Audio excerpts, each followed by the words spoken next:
नमस्कार दोस्तों, आपका स्वागत है हमारे चैनल यूपी न्यूज़ 9 पर।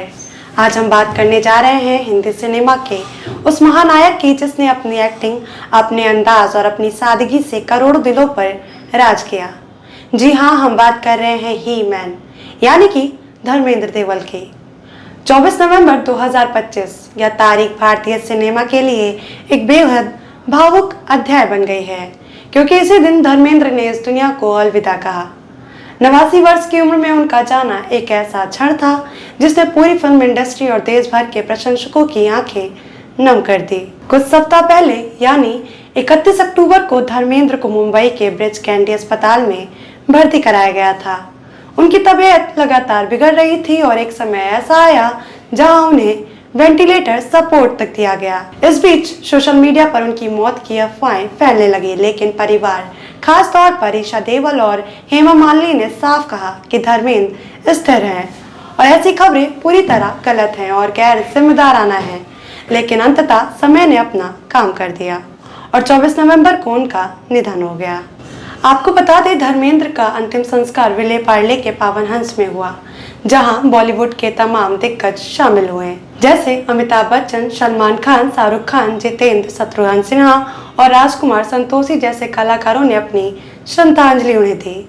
हर किसी के चेहरे पर एक ही बात थी, धर्मेंद्र का जाना मानो एक युग का अंत। अब बात करते हैं उनके शानदार फिल्मी कैरियर की। तो अगर आपको यह वीडियो पसंद आए तो वीडियो को लाइक और शेयर जरूर करिएगा। तो बने रहिए इस वीडियो के अंत तक। तो दोस्तों, हम आपके लिए निष्पक्ष, सच्ची एवं संतुलित खबरें लाते रहते हैं।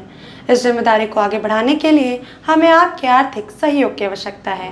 कृपया स्क्रीन पर दिख रहे QR कोड को स्कैन कर हमारी आर्थिक मदद करें। आपका हर एक सहयोग हमें और मजबूत बनाता है। धन्यवाद। आज हम एक ऐसे युग पुरुष को याद कर रहे हैं जिसे बॉलीवुड ने ही मैन कहा। जी हाँ, हम बात कर रहे हैं धर्मेंद्र की। 24 नवंबर की दोपहर मुंबई में उनका निधन हो गया। उनकी कहानी सिर्फ एक अभिनेता की नहीं बल्कि हिंदी सिनेमा के एक शानदार अध्याय की है, जिसे हम आज भावुक यादों, करीबी रिश्तों और उनकी फिल्मों की गूंज के साथ पेश कर रहे हैं। बॉलीवुड के दिग्गज अभिनेता धर्मेंद्र देवल, जिन्हें हम ही मैन के नाम से जानते थे, 89 वर्ष की आयु में उन्होंने अपनी आखिरी सांस ली। रिपोर्ट्स के मुताबिक वे कुछ दिन पहले ही मुंबई के ब्रिज कैंडी अस्पताल में भर्ती हुए थे। बाद में उन्हें डिस्चार्ज कराकर घर लाया गया, लेकिन उनकी तबीयत नाजुक बनी रही। उनका अंतिम संस्कार विले पार्ले के पावन हंस शमशान घाट में हुआ। वहां उनके बेटे सनी देओल ने मुख्य गिनी दी। शोक व्यक्त करने के लिए बॉलीवुड के कई दिग्गज अभिनेता भी पहुंचे, जैसे अमिताभ बच्चन, आमिर खान समेत कई अनेक सितारे श्रद्धांजलि देने वहां मौजूद थे। उनके जाने से फिल्म जगत में एक युग का अंत माना जा रहा है। धर्मेंद्र का जन्म 8 दिसंबर 1935 को पंजाब के एक गांव में हुआ था। उनका असली नाम धर्मेंद्र केल कृष्ण देवल था। उनकी फिल्मों की दुनिया में एंट्री 1960 में हुई।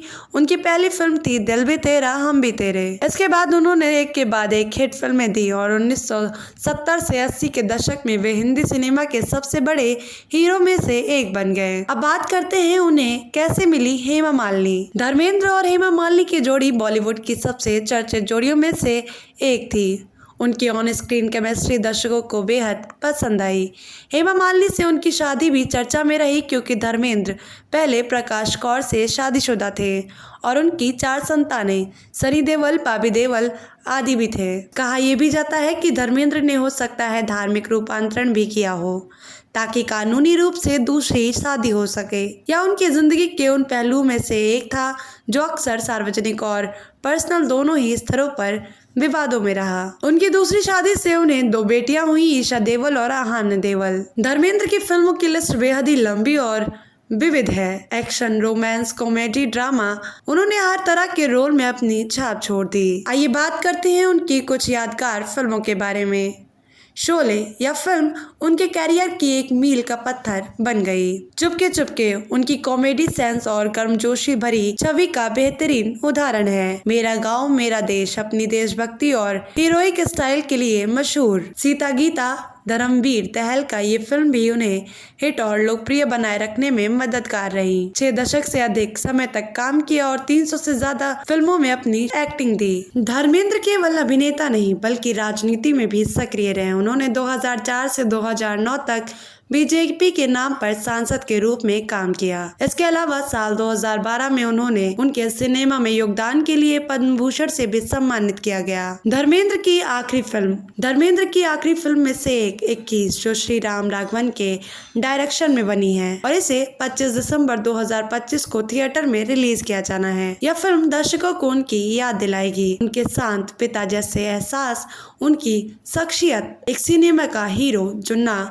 सिर्फ वीर था बल्कि प्यार में भी नाजुक और इंसानियत में बहुत बड़ा था। उनके जाने के बाद पूरे बॉलीवुड ने शोक व्यक्त किया। प्रधानमंत्री नरेंद्र मोदी सहित कई बड़े नामों ने उन्हें एक युग का अंत बताया। उनका अभिनव, उनकी मुस्कान, उनका स्टाइल और उनका करिश्मा हमेशा दर्शकों के दिल में जिंदा रहेगा। धर्मेंद्र केवल सुपरस्टार नहीं थे बल्कि वह इंसानियत और सादगी के प्रतीक थे।